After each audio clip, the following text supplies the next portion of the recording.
Bonjour à toutes et à tous, bienvenue, c'est Smart Impact, l'émission des entreprises à impact positif. Et voici le sommaire. Mon invité aujourd'hui, c'est Emmanuel Petit, le président fondateur d'Eclos Hôtel, chaîne hôtelière qui place la responsabilité environnementale au cœur de son modèle. On verra ce qui le différencie et puis aussi comment le secteur fait sa mue. Le zoom de ce Smart Impact en partenariat avec la communauté Les Entreprises s'engage. Je reçois la présidente de Sanofi France, Audrey Dervelois. On verra notamment comment son groupe agit pour la diversité et l'inclusion. Et puis dans Smart Ideas, notre rubrique consacrée aux startups, vous découvrirez Stomapot, la ceinture créée par Nathalie Salvi pour celles et ceux qui vivent avec une stomie définitive. Voilà pour les titres, on a 30 minutes pour les développer.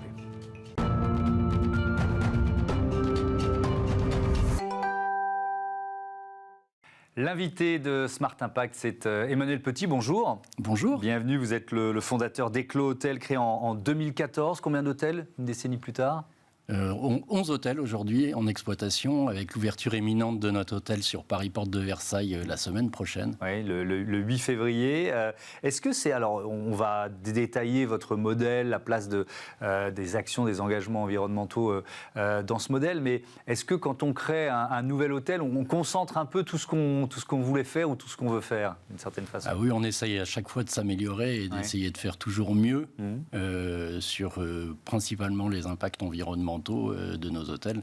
Oui. Donc c'est vraiment un objectif aujourd'hui. Et quand j'ai créé Eclos, mon idée c'était à la base de bousculer un peu les codes de l'hôtellerie économique, de la réhumaniser, de la rendre plus conviviale, plus design, toujours à des prix compétitifs, mais tout en respectant l'environnement. Alors justement, qu'est-ce qui différencie un hôtel environnemental concrètement par rapport à un hôtel classique ? De la construction à l'exploitation, on fait attention à tous les impacts qu'on peut avoir. Donc on essaye de construire des hôtels avec des matériaux bas carbone. On essaye d'utiliser du bois, des matériaux biosourcés. Et dans l'exploitation, on fait en sorte qu'on ait des consommations d'énergie et des consommations d'eau les plus faibles possibles. Et sur toute la partie restauration, on travaille avec des producteurs locaux. On essaye vraiment d'être implanté dans notre territoire. Ouais. Par exemple, sur le choix des fournisseurs d'énergie, j'imagine, vous essayez de trouver de l'énergie verte le plus possible. Oui, on a un partenariat avec Équateur, qui nous fournit 100% de notre énergie en électricité verte. Et on fait aussi de la production de notre propre énergie, parce qu'on a sur pas mal de nos hôtels des panneaux photovoltaïques en autoconsommation qui nous permettent de produire une partie de notre électricité. Est-ce que c'est un axe ou un élément important dans la prise de décision d'un client ? Je me demande toujours ça quand on parle d'hôtellerie et d'environnement. Moi, comme client, je commence à y faire attention, mais je ne suis pas sûr que tout le monde soit dans ce cas. On regarde évidemment où on va d'abord, l'emplacement et puis le prix. Oui. Alors c'est sûr, quand j'ai créé Eclos, c'était vraiment pas une préoccupation de nos clients en 2014. Vous étiez un ovni un peu ? Oui, j'étais un peu un ovni à l'époque et nos clients venaient principalement pour le produit et pour le prix. Depuis l'après-Covid a quand même changé pas mal de choses. Il y a une prise de conscience des clients sur les aspects environnementaux et ça devient de plus en plus un aspect regardé et qui est important de donner naissance à nos clients et à nos salariés aussi sur ces aspects-là. Le bilan carbone du secteur du tourisme, c'est l'ADEME qui nous donne ces chiffres. C'est 11% des émissions globales de gaz à effet de serre. Il y aura l'un des leviers pour améliorer ce bilan, c'est l'affichage environnemental dans l'hôtellerie qui va devenir obligatoire, je crois, en 2026. Exactement. Alors, déjà, c'est pas une colle, mais il y a quel pourcentage des hôtels français qui ont un affichage environnemental aujourd'hui, y compris les devants ? Alors, le pourcentage, je ne le connais pas, mais il est tout petit. Effectivement, nous, on l'a toujours fait. Donc, on est un peu précurseur sur le domaine. Effectivement, l'étiquette environnementale, c'est soutenu par l'ADEME. Et ça va devenir obligatoire en 2026. Et c'est pour évaluer les hôtels sur 4 critères. Sur la nuitée d'un client avec petit déjeuner, en fait. Et c'est sur les émissions de gaz à effet de serre, sur la consommation d'eau, sur l'utilisation de produits, de ressources non renouvelables. Et c'est un quatrième critère qui est quand on fait une énumération, il y a toujours un critère qui manque. Mais l'important, c'est de... Parce que moi, ce que j'essaye d'évaluer là avec vous, c'est à quel point le secteur est en train d'évoluer et à quelle vitesse. Est-ce que c'est un secteur, l'hôtellerie, qui malgré tout fait sa mue ? Oui, je pense qu'aujourd'hui, il y a une vraie prise de conscience et que de plus en plus d'hôteliers se rendent compte qu'on a un impact fort sur le climat, parce que d'une part, nos clients voyagent pour venir chez nous, donc on a un impact. Oui. C'est d'ailleurs le premier impact. C'est le premier impact. Aujourd'hui, on a un événement sportif ou un spectacle. On a fait notre premier bilan carbone et on se rend compte, donc c'est un bilan carbone de Scope 3, donc qui prend en compte tous les aspects, et on se rend compte que sur notre résultat, il y a 70% qui vient des transports de nos clients. Donc ça, c'est effectivement très important. Mais après, il y a quand même beaucoup de choses. On est très consommateur d'énergie, très consommateur d'eau. On utilise beaucoup de produits et il y a des matériaux plastiques. Aujourd'hui, c'est quelque chose que nous, on bannit chez nous. Il y a zéro plastique. On essaye de faire hyper attention à nos consommations globales. Et c'est là-dessus qu'on a vraiment un impact. Et c'est un impact aussi économique. Les prix de l'énergie, les prix de l'eau, aujourd'hui, tous les hôtels en prennent conscience aussi que c'est important d'y faire attention. Mais vous faites ça, et depuis le début, depuis 10 ans, est-ce que les géants du secteur s'y mettent ? C'est toujours plus... Parce qu'ils ont un levier d'efficacité beaucoup plus important, forcément. Ils s'y mettent forcément et ils ont pris conscience de tout ça. Ils font vraiment de plus en plus attention à l'ensemble. Le secteur fait de moins en moins de greenwashing et fait de plus en plus de vraies mesures. Toujours à propos de cet affichage environnemental ou d'un écolabel en quelque sorte, est-ce qu'il y a des aides, est-ce qu'il y a des subventions qui peuvent venir de l'État, de collectivités locales pour justement accompagner des hôteliers dans ce virage ? Oui. L'ADEME nous aide, par exemple, sur les étiquettes environnementales. On a des subventions de l'ADEME pour passer nos étiquettes environnementales. Et puis après, quand on met en place des processus dans la partie construction, on a aussi des aides. Par exemple, je vais mettre en place du solaire thermique sur un hôtel prochainement qu'on va construire à Marseille. On aura des subventions de l'ADEME pour pouvoir mettre en place cette énergie solaire pour alimenter l'eau chaude de nos bâtiments. C'est intéressant ce que vous dites, parce qu'on peut toujours on peut continuer de progresser. Oui. Parce que quand on crée une entreprise en se disant je veux qu'elle ait le bilan carbone le plus bas, que son impact environnemental soit le plus faible possible, c'est entre guillemets plus facile qu'un groupe qui existe depuis des décennies, voire des siècles. Mais comment vous réussissez à progresser année après année ? On participe à beaucoup de choses qui font qu'on arrive toujours à aller rechercher des nouvelles méthodes. Aujourd'hui, on étudie par exemple sur un de nos futurs hôtels de récupérer les eaux grises, donc les eaux des douches principalement, les filtrer pour les renvoyer dans les toilettes. Ça, c'est quelque chose qu'on ne faisait pas et qu'on faisait... Mais voilà. Et si on arrivait à faire ça... Oui, c'est un investissement, mais ça sera aussi une économie d'eau. L'eau, aujourd'hui, elle va...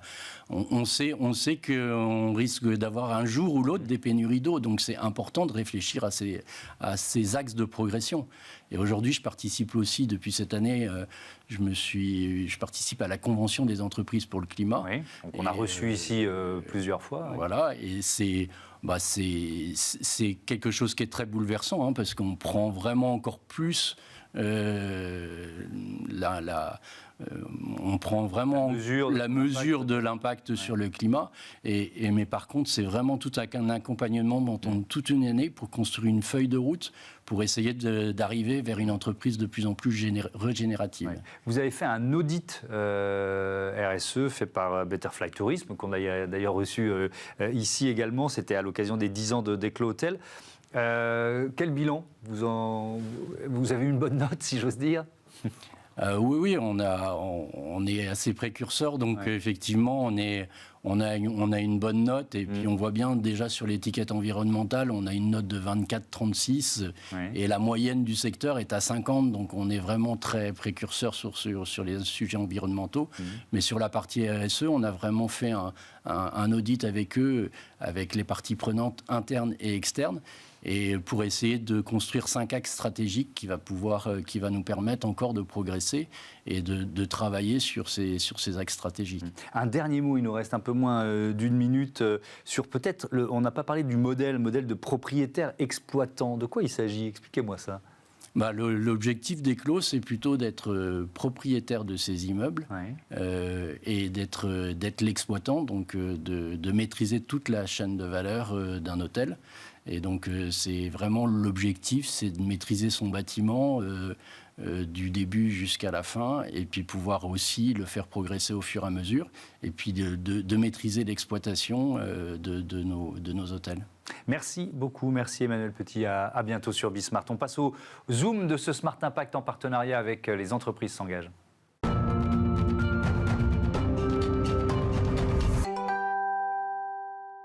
Le Zoom de ce Smart Impact en partenariat avec la communauté Les Entreprises s'engagent. Bonjour Audrey Dervelois, bienvenue. Merci, vous êtes la présidente de Sanofi France, Sanofi qui est membre et surtout mécène des entreprises s'engagent. Pourquoi cet engagement, tiens, pour commencer? Parce que ça fait partie de l'ADN du groupe, vraiment Sanofi, de voir comment on s'engage au quotidien. Et étant bien évidemment très présent en France, ça nous paraissait naturel d'être aux côtés des entreprises s'engagent. Toutes les missions finalement des entreprises s'engagent sont des territoires où nous sommes depuis des années très engagés. Donc c'était assez légitime. C'était cohérent, légitime et cohérent. Avec une logique, si je me souviens bien, quand ça a été initié par le président de la République en 2018, qui était de faire communiquer des univers qui parfois étaient un peu chacun dans son couloir, notamment le monde de l'entreprise et l'État, ou on va dire les collectivités en général.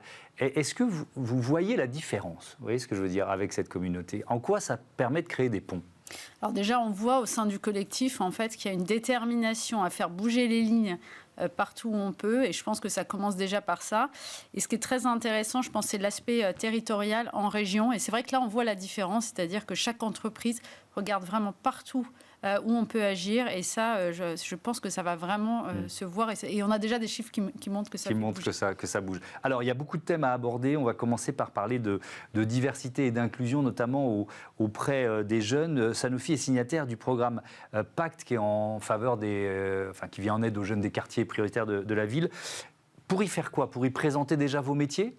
Oui, la science, c'est pas si connu que ça. Les grandes entreprises, ça peut faire peur aussi. Donc, en fait, c'est de le rendre accessible à tout le monde. Il n'y a pas un profil de jeunes qui est plus attendu qu'un autre. On veut vraiment que, notamment au niveau des quartiers prioritaires de la ville, on puisse ouvrir, donc faire connaître le milieu de la science et faire connaître ce qu'est une grande entreprise. Et on est très fiers de pouvoir ouvrir les portes de Sanofi. Qu'est-ce qui ressort de ces interventions? Il y a quoi? Il y a une méconnaissance? Il y a parfois une autocensure? Genre, c'est pas pour moi? Il y a complètement une autocensure. Ça, on le voit dans les recherches. Et ce qu'il en ressort, j'ai envie de dire, je vais parler chiffres. On a plus de 3000 jeunes qui ont été finalement touchés par ces programmes.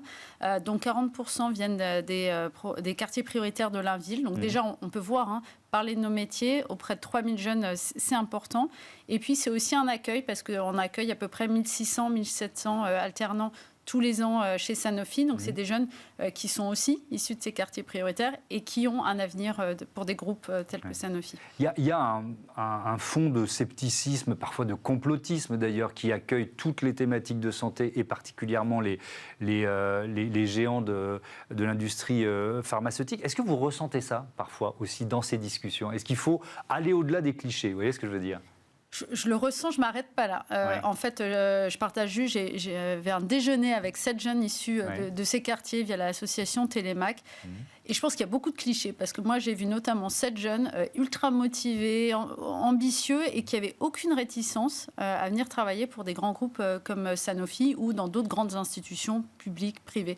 Donc je pense qu'il faut sortir des clichés, et puis en tout cas, il y a des vraies discussions de fond. Alors, est-ce que ça va jusqu'à une action en matière de recrutement? C'est-à-dire qu'on parle de diversité, d'inclusion, souvent on le sait, on en a parlé plusieurs fois ici, il y a des biais de recrutement contre lesquels on peut tous lutter d'ailleurs. Et comment vous luttez contre ces biais? Alors déjà, il faut former les managers. Oui. On a un programme de formation interne pour effectivement lutter contre ces biais qui sont souvent inconscients. Hein. Il n'y a pas une volonté, mais il y a vraiment beaucoup de biais. Donc déjà, formons les managers. Après aussi, ayons des panels de candidats divers qui viennent de différents horizons, donc bien évidemment hommes-femmes, mais pas que. La diversité, c'est très large. Donc des formations, des process quand même très clairs au niveau de la sélection des profils. Et puis on le monitore. On le monitore vraiment tous les ans pour voir où est-ce qu'on est. Il y a un objectif et vous voyez où vous en êtes? Ah, bien sûr, bien sûr. Ouais. Et typiquement, il n'y a pas encore une fois que les quartiers prioritaires de la ville ou hommes-femmes. Il y a aussi le handicap. Typiquement, on sait qu'on a à peu près 6% de recrutement qui se font dans les populations d'handicapés ou de personnes en situation de handicap. Donc on le monitore de façon très très précise. Alors il y a un autre thème important, c'est l'accompagnement d'athlètes olympiques, paralympiques jusqu'aux Jeux de Paris 2024. Vous êtes, je crois, partenaire premium des Jeux, partenaire des relais de la Flamme. Alors c'est de l'argent, évidemment, c'est un investissement pour Sanofi, un retour d'image aussi, évidemment, mais en quoi ça consiste cet accompagnement? Alors nous, c'est très important parce qu'on a pris un axe qui est assez différent et unique par rapport aux autres entreprises. On n'est pas là pour faire de la promotion de nos marques, on est vraiment sur un engagement interne et de faire avancer des débats de société. Donc interne, c'est-à-dire de créer bien évidemment des discussions auprès de nos collaborateurs sur typiquement le handicap, visible ou invisible, la diversité, puisqu'en fait on a une équipe d'athlètes et de coachs qui ont eux aussi des missions qui sont très engagées sur certaines causes. Donc ça nous permet d'inviter ces athlètes, ces coachs et d'avoir ces discussions en interne et de faire avancer le débat de société au sein de l'entreprise. Et combien d'athlètes vous accompagnez? C'est des athlètes paralympiques uniquement, olympiques et paralympiques, un peu des deux? Alors 50-50, on a vraiment voulu avoir une diversité. La parité là aussi. Donc olympique, paralympique, on a beaucoup de volontaires, on a 2024 volontaires, là également qui seront sur les Jeux olympiques, paralympiques. Qui sont des salariés de Sanofi? Qui sont des salariés de Sanofi qui viennent du monde entier et qui seront là pour aider, pour faire rayonner la France. J'imagine que vous avez eu pas mal de candidats. 11 000, on a été vraiment dépassés par le succès et la motivation de choisir. Tout le monde. Est-ce que c'est plus important pour un athlète paralympique d'être accompagné? Parce que peut-être c'est un cliché là aussi de ma part, mais il va avoir ou elle va avoir un peu plus de mal à trouver les sponsors. Alors moi, je ne peux pas parler en leur nom, mais en tout cas, je vois la même motivation, le même engagement de pousser des causes. Alors c'est vrai qu'on a certains athlètes qui ont été touchés notamment par la méningite, donc ils vont avoir envie de pousser certaines causes. Donc ça va au-delà de leur parcours individuel. C'est vraiment, encore une fois, un engagement autour de grandes causes en fait, qui les animent. Est-ce que vous faites le lien aussi avec votre cœur de métier, c'est-à-dire avec les solutions que vous pouvez apporter à certains de ces athlètes? Bien sûr, parce qu'en fait, nous, notre mission, c'est d'améliorer la vie des gens, c'est d'être dans la santé, de promouvoir un certain nombre de grandes causes. Donc en fait, ces athlètes, quand ils viennent et qu'ils parlent à nos collaborateurs, c'est de se dire comment, à titre individuel, avec les valeurs du sport, mais aussi la résilience. Quand on voit développer un médicament ou un vaccin, c'est beaucoup d'années, des échecs. Donc, il y a beaucoup de similitudes, en fait, entre les thématiques on apprend de ces échecs. Des sports, du sport, et de se dire comment nous aussi peuvent nous apprendre. Donc, en fait, il y a des conversations qui sont absolument incroyables et des discussions qui viennent parfois qu'on n'aurait peut-être pas attendues. Donc, c'est vraiment nous, on apprend d'eux et je pense qu'ils sont ravis aussi de discuter avec nos collaborateurs. Il y a un dernier thème dont on va parler ensemble, c'est le programme Cancer et Travail de Sanofi. À qui il est destiné ? À nos collaborateurs. D'accord. En fait, c'est assez unique dans le sens où on ne s'est pas appuyé sur une expertise externe. On a bien évidemment, comme malheureusement de nombreuses Françaises et Français, des collaborateurs qui sont touchés par la maladie. Et donc, c'est important de voir qu'est-ce qu'on peut faire au niveau d'une entreprise, en fait, pour aider nos collaborateurs, les managers qui sont face à ces situations. Et donc, on a créé un réseau d'antennistes. Donc, ça veut dire que dans les territoires, sur nos sites, on a des antennistes qui sont nos propres collaborateurs, qui ont été formés, qui ont aussi leur parcours personnel et qui vont être là pour écouter. Donc on crée en fait des cellules d'accueil, de conseil où on peut accompagner parce qu'on est convaincu qu'il y a maladie et travail et qu'en fait c'est pas en opposition et que tout ça peut se faire au sein de l'entreprise. C'est pas si facile, hein, j'imagine, de faire partie de ces antennes d'accompagnement parce qu'on peut aussi être un buvard à émotions, à difficultés, etc. Il y a une formation spécifique, il y a des compétences spécifiques pour y participer. Non, alors on veut pas être dans un processus trop sélectif, mais il faut être formé parce qu'encore une fois, c'est des situations qui sont délicates. Et puis c'est un programme qui évolue parce qu'on écoute, nous aussi en tant qu'employeurs. Il y a beaucoup de remontées du terrain qui viennent de situations spécifiques sur les droits, sur le retour au travail. Notamment, on a beaucoup évolué sur le retour au travail, comment accompagner les managers pour aider leurs collaborateurs. Donc c'est un programme qu'on ne veut pas trop sélectif. Il est de qualité et il est surtout évolutif. Et puis il est copié, on peut le dire, il est parti de la France et maintenant on le développe à partir de cette année dans les autres filiales du groupe. Donc on est aussi fiers que ça soit parti de la France. Est-ce que c'est aussi un programme qui concerne les proches aidants? En préparant l'émission, j'ai trouvé ce chiffre qui nous projette en 2030. Un actif sur 4 sera proche aidant en 2030. Est-ce que ce programme Cancer et Travail intègre cette dimension? Alors, il essaie d'être, encore une fois, le plus exhaustif possible. Maintenant, on est aussi très humble. Là, on ne couvre pas toutes les situations. Comme par exemple, aujourd'hui, il traite principalement des cancers, mais on sait qu'on a des collaborateurs qui sont aussi touchés par des maladies chroniques. Donc, en fait, on va essayer de l'étendre au maximum. Mais le sujet du proche aidant, bien évidemment, il est là, parce qu'on sait qu'on a des collaborateurs qui sont en situation de proche aidant par rapport à leur entourage. Souvent, n'osent pas en parler. Il y a un tabou dans l'entreprise qui est en train d'être levé petit à petit, je crois, mais qui existe encore. C'est-à-dire que c'est pas si facile d'arriver et de dire c'est plus difficile pour moi en ce moment de travailler parce que mon père, ma mère, tel proche va mal, quoi. Alors on respecte, je pense qu'au même type que le handicap est visible et invisible, on doit respecter en fait les sensibilités individuelles, mais en tout cas on se doit, nous, employeurs, d'avoir une culture qui laisse à ceux et celles qui le souhaitent la possibilité de parler, de s'exprimer. Et je reviens dans cette perspective de 2030, c'est demain, un actif sur 4, c'est beaucoup. Ça veut dire que les entreprises, et là ça va au-delà de Sanofi, les entreprises, elles doivent forcément prendre leur part dans un contexte comme celui-là. C'est comme sur tous les grands sujets en fait, de société, on voit bien qu'il y en a beaucoup qui arrivent dans les entreprises, donc on ne pourra pas, je pense, résoudre tous les problèmes de la société. Mais en revanche, on a une responsabilité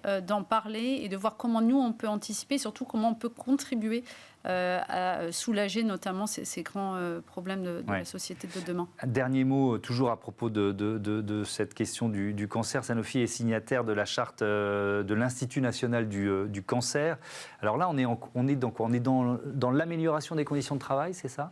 Oui, en fait, de façon générale, en fait, et ça ne vaut pas encore une fois que pour le cancer, parce que malheureusement, beaucoup de Françaises et de Français sont touchés, c'est de se dire, à chaque fois que nous, on peut regarder comment la maladie, en fait, est un sujet qui touche nos collaborateurs, qu'est-ce qu'on peut faire? Alors, bien évidemment, dans le contexte du droit du travail en France, mais d'être toujours ouvert. Et encore une fois, ça se doit d'être évolutif, tout ce qu'on peut faire sur la qualité de vie au travail des collaborateurs. Donc, ça rentre complètement dans cette stratégie.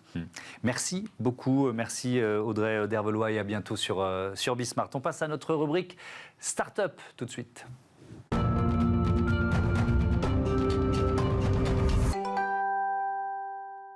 Smart Ideas en partenariat avec HUP, l'association qui promeut les entrepreneurs en situation de handicap. Avec nous en duplex, Nathalie Salvi, qui est la cofondatrice de Stomapot. Bonjour, bienvenue. Vous l'avez créé en novembre 2020 avec votre compagne Catherine Herbe. Et bravo, puisque vous êtes toutes les deux lauréates du trophée HUP dans la catégorie entrepreneur innovateur. Ce que vous avez créé, Stomapot, c'est une ceinture de maintien pour les personnes qui vivent avec une stomie. Alors, je vais être obligé de vous demander de faire de la pédagogie parce qu'il y a certainement une partie de nos téléspectateurs et téléspectatrices qui ne savent pas. C'est quoi une stomie ? Bien sûr. Alors, une stomie, c'est un abouchement d'un morceau de l'intestin qui est au niveau de la peau, qui vous permet les évacuations des selles qui se fait dans une poche de recueil. Dans le temps, on appelait ça un anus artificiel, pour être plus simple. Ouais. Vous vivez avec une stomie depuis combien de temps ? C'est ça. Je vis avec cette stomie depuis 2018 et elle est définitive, ce sera à vie. D'accord. Et donc, vous avez créé cette ceinture Stomapot évidemment en tenant compte de vos difficultés. Qu'est-ce qui n'allait pas? Qu'est-ce qui vous manquait? Et en quoi cette ceinture, elle est innovante? Alors, ce qui m'a manqué, c'est quand j'ai été opérée et qu'on m'a dit comme quoi j'aurais cette ceinture définitive, cette poche définitivement. C'était très compliqué pour moi parce que, sachant que je n'ai plus de côlon, donc forcément mes selles sont liquides. Et donc, du coup, c'est comme si vous vous promenez avec un sac rempli d'eau toute la journée. Et moi, je suis une grande active, j'adore courir, c'est un peu ma passion. Et donc, du coup, ben, j'avais besoin d'un maintien pour sentir que cette poche ne se ballotte pas contre moi et que j'ai un meilleur confort. Et donc, du coup, on a réfléchi, et comme il n'y avait rien sur le marché, on a essayé de trouver des solutions et on a créé Stomapod. Est-ce que ça a été si facile? Est-ce que je ne sais pas combien de temps ça vous a pris, combien d'itérations, je ne sais pas, de versions différentes de cette ceinture avant d'arriver à une version satisfaisante? Alors, on a commencé à prototyper en 2019 et vraiment la bonne version est vraiment sortie en 2020. Mais on a fait pas mal d'essais quand même. Moi, j'étais un petit peu le cobaye. Donc, du coup, on a fait pas mal d'essais sur moi et oui, en 2020, on a pu enfin la lancer. Et la première était pour un enfant de 8 ans. On vous voit en photo sur une plage en train de profiter de la vie. On imagine bien les avantages physiques, mais il y a aussi des avantages psychologiques qui sont liés à tout ça. Racontez-nous. Ah, tout à fait. Il y a je veux dire, déjà, ben, quand vous êtes à la plage comme ça, vous avez le regard des gens. Oui. Et puis, c'est quand même quelque chose que vous vivez H24 avec vous. Donc, du coup, l'aspect physique a énormément changé. Et puis, il y a des choses que vous ne pouvez plus faire, entre guillemets, comme avant, si justement vous n'avez pas ce maintien-là, parce qu'il y a forcément des accidents. Et qui dit accident, ben voilà, vous avez des selles qui lâchent. C'est pas... Donc, voilà. Donc, c'est pas toujours facile. Il faut savoir bien gérer. Et il faut surtout accepter que c'est un handicap caché et invisible parce que les gens sont souvent très maladroits avec vous. Oui, peut-être parce qu'ils sont gênés, ils n'osent pas en parler. Bref, je peux. C'est pas écrit sur le front et heureusement que ça se voit pas sur mon front, mais c'est vrai que voilà, quand on le voit pas, c'est très compliqué. Mais moi aujourd'hui, je la vis très bien. D'ailleurs, merci Mastomie parce que si je ne l'avais pas, ben je serais pas là aujourd'hui avec vous. Ben oui, c'est vrai, on ne serait pas en train de faire cette interview et vous n'auriez pas reçu ce trophée HUB de l'innovation. Selon la Haute Autorité de Santé, il y a plus de 100 000 personnes qui vivent avec une stomie en France. Ce sont les chiffres qu'on a trouvés en préparant cette émission. Vous me disiez juste avant que l'interview ne démarre que c'était sans doute un peu plus. Il y a chaque année des milliers de personnes qui sont confrontées à la même situation que vous. Des milliers de personnes supplémentaires, évidemment. Oui, tout à fait. Il y en a de plus en plus. Il y a énormément de cancers colorectal. Il y a énormément de maladies, on appelle ça des MICI, donc c'est des maladies intestinales chroniques. Et malheureusement, il y a de plus en plus d'enfants qui sont touchés par ces maladies-là. Et donc, oui, ça monte vraiment en crescendo, quoi. C'est un business malgré tout ou c'est vraiment quelque chose que vous avez créé d'abord pour vous? Non, c'est d'abord quelque chose que j'ai créé pour moi et quand j'ai senti le bien-être que ça m'a apporté, je dis ça, c'est ce que je veux apporter aux autres. Alors moi, cette ceinture, c'est nullement un business. Elle n'a pas de prix, cette ceinture pour moi, c'est juste du bonheur de pouvoir apporter le sourire à toutes ces personnes stomisées. C'est ça la richesse, c'est ça le business de ma ceinture. C'est que les gens soient heureux avec. Merci beaucoup Nathalie Salvier. Encore bravo pour ce trophée remporté avec Catherine Herbe et avec votre ceinture Stomapod. Voilà, c'est la fin de ce numéro de Smart Impact. Merci à toutes et à tous de votre fidélité. Habismart, la chaîne des audacieuses et des audacieux. Salut.